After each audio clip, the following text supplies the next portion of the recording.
guys, welcome to Ninotech KE, and today we'll be hiding and displaying our desktop icons. So to do this, you simply have to be on the desktop.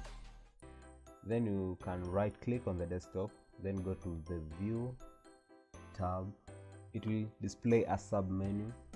So on the sub menu, you just click on the show desktop icons. As you can see, it is checked. So to hide your icons, you just click on it, then your icons will disappear. To display your desktop icons, you can just simply repeat the procedure by going to show desktop icons.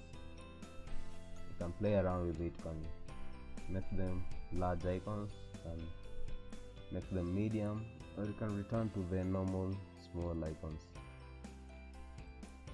Depending on your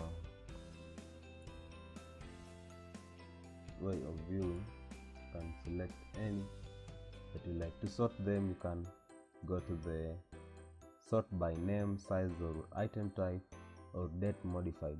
I'll select item type to sort them. So that's how you can display and hide your desktop icons. Simply go to view and show or hide your desktop icons. Thank you for watching, and please remember to subscribe to Ninotech KE to watch more solutions. Till next time, I'll see you in the next video. Fearless.